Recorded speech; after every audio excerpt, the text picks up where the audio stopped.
Please don't make me lose my baby. Amara Cole's voice barely rose above a whisper. She stood inside the locked laundry room of the Sterling mansion, one hand pressed against the underside of her pregnant belly and the other gripping the edge of a steel folding table. At 7 months pregnant, her back already ached after 10 hours on her feet. Now a sharp cramp tightened through her lower abdomen, stealing the air from her lungs. Across from her, Celeste Marlowe pointed toward 4 heavy storage boxes stacked beside the industrial washing machines. Move them to the basement, she ordered. Amara's eyes filled with fear. My doctor told me not to lift anything heavy. Celeste wore a cream designer suit, spotless despite the heat and steam filling the room. She glanced toward the closed door, then back at the black maid standing before her. Your doctor doesn't pay your salary. The housekeeper said the delivery men would move them tomorrow. I said now. Amara swallowed hard. Inside the boxes were crystal serving pieces for the charity dinner taking place upstairs. Each one weighed more than she had been medically cleared to carry. I can move the smaller items one at a time, Amara offered. Please. Just let me sit down for a few minutes first. Celeste stepped closer. You've been sitting down for months. Amara stared at her. Celeste's mouth curved into a cold smile. You use that pregnancy every time you want special treatment. Extra breaks. Lighter work. Time off for appointments. Do you know what the staff say about you? Amara knew it was a lie. The other employees had been kind. It was Celeste who had cancelled her breaks, changed her schedule, and assigned her the heaviest tasks whenever Julian Sterling was away. But Amara could not afford to challenge her. Her husband had died in a construction accident 8 months earlier, only weeks before she learned she was pregnant. The insurance dispute remained unresolved. Her savings were nearly gone. One missed paycheck could cost her the small apartment she planned to bring her baby home to. Another cramp tightened. Amara bent forward. Please open the door. You'll leave when the work is finished. I need help. You need discipline. Celeste moved to the first box and shoved it toward Amara. The cardboard edge struck the maid's knee. Amara gasped and grabbed the table to keep herself upright. Please, she whispered again. Don't make me lose my baby. The laundry room door opened behind Celeste. Neither woman had heard the key turn. Julian Sterling stood in the doorway. He had returned from Washington 2 hours earlier than expected, still wearing the dark suit from his foundation meeting. At 38, Julian had built one of the largest medical technology companies in the country. Newspapers described him as controlled, private, and nearly impossible to surprise. But the scene before him stopped him completely. His pregnant maid was pale and shaking. His fiancée stood beside several heavy boxes. And the door had been locked from the outside. Celeste turned first. Julian. Her expression changed so quickly it might have fooled anyone who had not heard Amara's plea. Thank goodness. Amara became upset when I asked her to organize the supplies. Julian's eyes moved to the key still hanging from the lock. Why was the door locked? Celeste looked toward it as if seeing it for the first time. It must have closed accidentally. The lock is on the outside. Amara tried to straighten, but another wave of pain forced her back against the table. Julian crossed the room immediately. Don't move, he said. I'm sorry, sir. I couldn't finish. I didn't ask about the boxes. He crouched beside her. How long have you been in pain? A few minutes. Celeste folded her arms. She has been dramatic all afternoon. Julian looked over his shoulder. Call the doctor. Celeste hesitated. Julian, the guests are arriving. The charity announcement begins in less than an hour. Call the doctor. His voice was quiet, but all warmth had disappeared from it. Celeste pulled out her phone. Julian helped Amara into a chair and placed his jacket around her shoulders. As he did, a folded document slipped from the pocket of Amara's apron and landed on the floor. Celeste saw it first. For 1 second, pure panic crossed her face. She lunged toward the paper. Julian reached it before she could. At the top was the logo of the Marlowe Hope Foundation, the charity Celeste's family controlled. Below it were 3 transfers totaling more than $2 million. All had been sent to a private consulting company. The authorization signature belonged to Celeste. Julian read the name of the receiving company twice. Marlowe Advisory Group, he said slowly. Your father owns this. Celeste's face hardened. That document was stolen. Amara looked up. I found it beneath the laundry invoices this morning. I was going to return it to your office. Celeste pointed at her. She searched my private records. No, Amara said. It was placed with the household payments. Julian turned the page.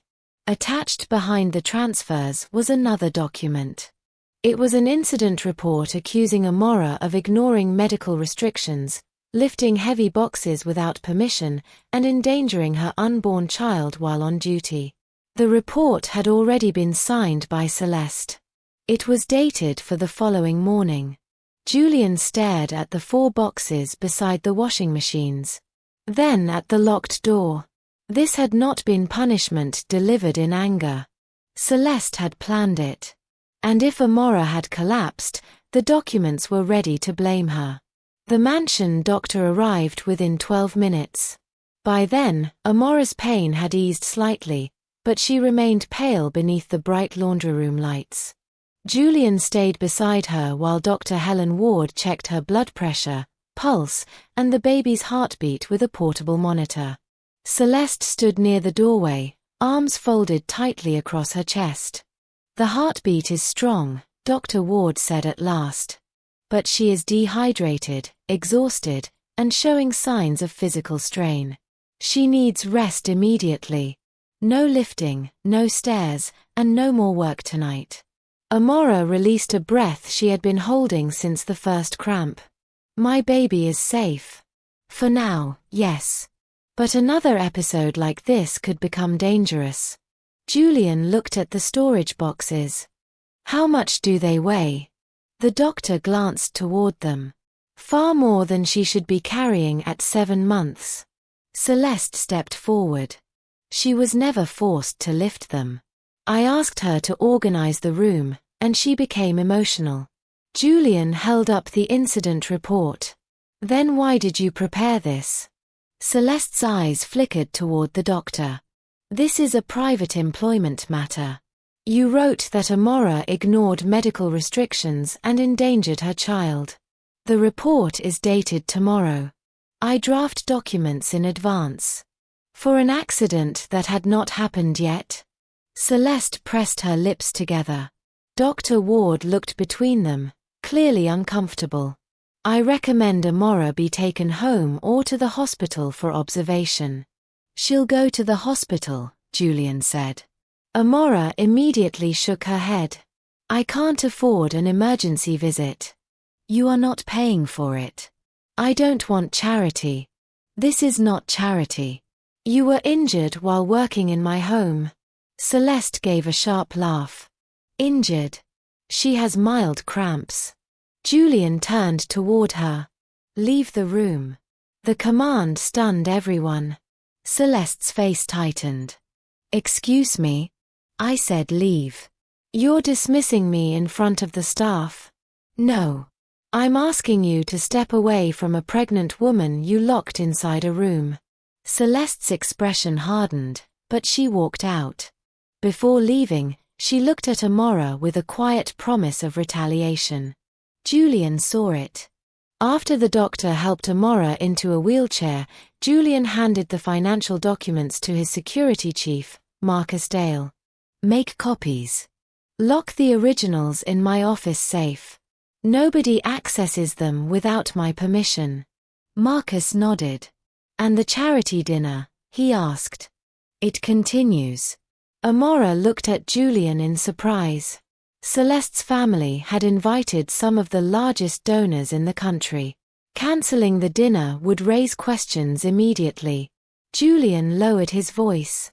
I want everyone who helped move money through that foundation under one roof. Marcus understood. You think Celeste isn't working alone? I know she isn't. At the hospital, Amara was placed beneath observation for several hours. Dr. Ward's warning proved serious enough to keep her overnight, though both she and the baby remained stable. Julian sat in the private waiting room reviewing copies of the transfers.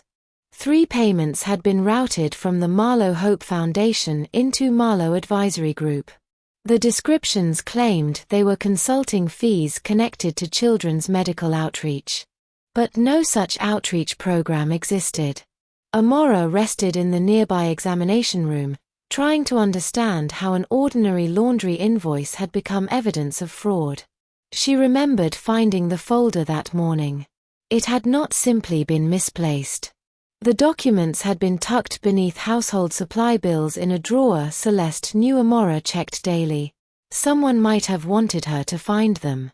The thought unsettled her. At 8:30, Julian entered carrying a cup of water.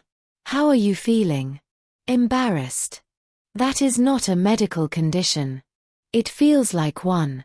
He set the water beside her. You have nothing to be embarrassed about.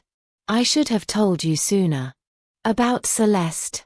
Amara looked away. She was careful. That does not answer the question.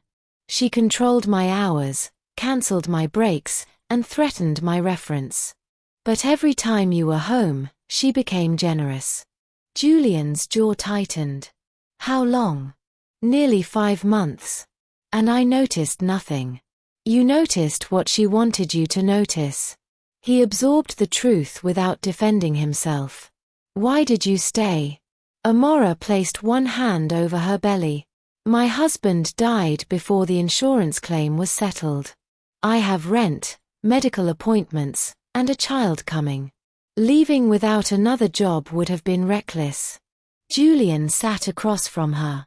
Celeste knew that. She made sure I knew she knew. Amara reached toward her bag. There's something else. She removed her phone and opened a photograph taken 2 weeks earlier. It showed Celeste standing beside a man near the estate side entrance. The man carried a black document case marked with the logo of a hospital supplier. I didn't take this because I was spying, Amara said. I was photographing damaged garden furniture for the maintenance report. They were in the background. Julian enlarged the image. He recognized the man. Victor Haynes. Who is he? Our foundation's independent auditor. Amara's stomach tightened. Why would he meet Celeste secretly? Julian zoomed in farther. Victor was handing Celeste an envelope. At the bottom corner, a date stamp showed the photograph had been taken the day before the first transfer was approved. Julian forwarded the image to Marcus. Then Amara's phone vibrated. A new message had arrived from an unknown number. The photograph attached showed Amara lying in the hospital bed. It had been taken through the narrow window in the examination room door. Beneath it were 7 words. You should have stayed inside the laundry room. Julian rose immediately and opened the door. The hallway was empty. But at the far end, an elevator was closing. Just before the doors met, Amara saw Celeste standing inside beside the foundation auditor. And Victor Haynes was holding the missing original incident report. Julian ran toward the elevator, but the doors closed before he reached them. He pressed the call button repeatedly. Security to the 3rd floor, he ordered into his phone. Stop Celeste Marlowe and Victor Haynes before they leave the building. Amara tried to sit up. Mr. Sterling. Stay in bed. That report can make it look like I caused this. I know. The elevator opened again, empty. Marcus called seconds later. They used the service exit. Victor's car left before security reached the garage. Julian's face hardened. Track the vehicle. Freeze Victor's access to every Foundation account. He returned to Amara's room and closed the door. Celeste placed those documents where you would find them, he said. Amara frowned. Why would she expose her own transfers? She didn't expect you to take them. She expected you to move the folder, leave fingerprints, and appear responsible when the audit discovered it. The truth settled heavily over her. She was building two accusations at once, Amara whispered. Fraud and negligence. Julian nodded. If you collapsed in the laundry room, the incident report blamed you. If the missing money surfaced, the documents connected you to the files. Amara placed a protective hand over her stomach. She wanted me silent before I understood what I had seen. A nurse entered carrying a sealed envelope. This was left at reception for Ms. Cole. Julian opened it carefully.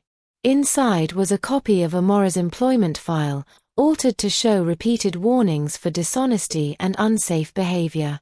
Beneath it lay a handwritten note. Leave town tonight, or the next report will say your baby was never safe with you. Amara's face drained of color. She's threatening to take my child. Julian folded the note. She is threatening you because she is losing control. His phone rang. Marcus's voice came through urgently. We found Victor's car abandoned near the river. The financial ledgers are gone, but we recovered his laptop. Can you access it? Already did. There's a scheduled transfer for midnight, $6 million from the charity account into an offshore company. Who authorized it? A pause followed. Your electronic signature. Julian went still. I never signed anything. Marcus continued, the transfer requires one final confirmation from the Foundation chairman during tonight's dinner. Amara understood first. Celeste needs you back at the mansion. Julian looked toward the city lights beyond the hospital window. The charity dinner was still underway. Donors, trustees, and cameras were waiting for him to return. Celeste had not fled because she was afraid. She had gone back to finish the theft. Julian turned to Amara. Tonight, she thinks she is trapping me. He slipped the forged transfer papers into his coat. She doesn't know we're bringing the trap back to her. At 9:15, Julian entered the Sterling ballroom with Amara beside him. She had refused to remain at the hospital after the doctor confirmed that both she and the baby were stable enough to leave under strict instructions. Julian had arranged a wheelchair, but Amara insisted on walking through the ballroom doors on her own. 200 guests turned toward them. Celeste stood on stage in a silver gown, one hand resting near the Foundation's ceremonial signing tablet. Victor Haynes was nowhere in sight. For the briefest moment, shock crossed her face. Then she smiled. Julian, thank goodness. Everyone has been waiting. Her eyes shifted toward Amara. What is she doing here? Julian continued walking. She found evidence connected to tonight's transfer. A nervous murmur moved through the room. Celeste stepped away from the podium. Evidence she stole. Amara kept her voice steady. You placed the documents where I would find them. Celeste laughed. Listen to her. She's been caught accessing private accounts, and now she's inventing stories. Julian looked toward the Foundation chairman. Has the midnight transfer been presented? The chairman nodded uncertainly. Victor said it was an urgent medical outreach payment requiring your final confirmation. Julian picked up the tablet. $6 million waited behind an authorization screen bearing his forged electronic signature. Celeste moved beside him. Sign it, and we can resolve this privately. Julian glanced at her. Privately? For the sake of the Foundation. He placed the tablet back on the podium without signing. Display the transaction history. The ballroom's main screen changed. Marcus had connected Victor's recovered laptop to the presentation system. 3 earlier payments appeared, followed by the scheduled offshore transfer. Then a hidden folder opened. Inside were drafts of Amara's altered employment warnings, the false incident report, and messages exchanged between Celeste and Victor. One message read, "Make sure the maid moves the boxes herself. If she collapses, the liability file is ready." Another said, "Once Julian confirms the transfer, destroy the originals and report her for theft." Celeste's face went pale. "These messages can be fabricated." "Then perhaps the audio will help," Julian said. Marcus played a recording recovered from Victor's laptop. Celeste's voice filled the ballroom. "Amara is pregnant, desperate, and easy to discredit. Everyone will believe she made mistakes because she needed money." The guests erupted in shocked whispers. Celeste grabbed the tablet and tried to delete the transfer. Amara moved first, taking it from her hand. "No," she said. "You don't get to erase this the way you tried to erase me." Celeste's composure shattered. "You think standing beside him makes you powerful?"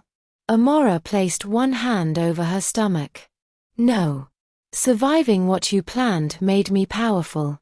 Police entered through the ballroom doors. Celeste backed toward the stage curtain. Then Victor suddenly emerged from the service corridor, carrying a black case and pushing through the guests. He seized Celeste's arm. "Move." The case fell open. Inside were the missing ledgers, forged medical reports, and a second passport bearing Celeste's photograph under another name. Julian stared at it. The fraud was no longer the only secret she had been hiding. Victor tightened his grip around Celeste's arm and pulled her toward the service corridor. "Move," he shouted again. Guests scattered as 2 police officers blocked the nearest exit. Victor opened the black case, grabbed the second passport, and shoved it into his jacket. Celeste stared at him. "You said the car was waiting." "It was," Victor snapped. "Until your fiancée froze every account." Julian stepped down from the stage. "Let her go." Victor laughed bitterly. "You still think she needs protecting?" He threw Celeste away from him. She stumbled against the edge of the stage, one hand instinctively covering her face as cameras turned toward her. Victor pointed at the passport lying on the floor. "Ask her who Elise Moreau is." Julian picked it up. The photograph was Celeste's, but the birth date, nationality, and name were different. Celeste's lips parted. "Julian, I can explain." "No," he said. "You have explained enough." Victor looked toward the officers. "She created that identity 3 years ago. Offshore accounts, shell companies, private medical contracts, everything was prepared before she ever met him." A wave of disbelief moved through the ballroom. Amara stared at Celeste. This was never only about the foundation. Celeste's expression hardened. "No. It was about survival." She looked directly at Julian. "My father's companies were collapsing. The Marlowe name was already buried in debt. Marrying you gave us access to investors, hospitals, and contracts nobody would have offered us alone." "And the 6 million?" Julian asked. "A way out." Victor laughed. "She planned to take the money, disappear under the second identity, and leave me blamed for everything." Celeste turned on him. "You forged Julian's signature. Because you ordered me to." Their alliance broke apart in front of everyone. The officers moved in. Victor tried to run, but security tackled him near the service doors. Celeste remained frozen beside the stage as one officer secured her hands. Before she was led away, she looked at Amara. "You destroyed my life." Amara stood carefully, one hand supporting her belly. "No. I survived the life you tried to destroy." The police escorted Celeste and Victor from the ballroom while investigators collected the ledgers, false medical reports, altered employment files, and offshore documents. Julian turned to the guests. "This foundation will not accept another donation tonight," he announced. "Every account will be independently reviewed before it operates again." Then he faced Amara. "Your name will be cleared publicly." Amara shook her head. "That isn't enough." Julian listened. "The staff need protection that does not depend on whether the owner happens to walk through the right door. Complaints should go to someone independent. Medical restrictions should be respected. No employee should have to choose between speaking and surviving." Julian nodded. "You're right." Celeste was later charged with fraud, identity falsification, witness intimidation, and deliberately endangering Amara and her unborn child. Victor accepted a plea agreement and provided records proving the scheme had operated for nearly 2 years. The missing charity funds were recovered. Amara received full compensation for the abuse, unpaid overtime, and the attempt to frame her. She used part of it to secure an apartment and save the rest for her baby. 3 months later, she gave birth to a healthy daughter named Hope. Julian visited the hospital carrying no expensive gift, only a framed copy of the new employee protection policy Amara had helped write. At the bottom were the words, "No position is powerful enough to silence the truth." Amara looked at her sleeping daughter. The last time Julian had opened a door, he had found her begging not to lose her baby. This time, the door opened onto a room filled with light, safety, and the life Celeste had failed to take from her.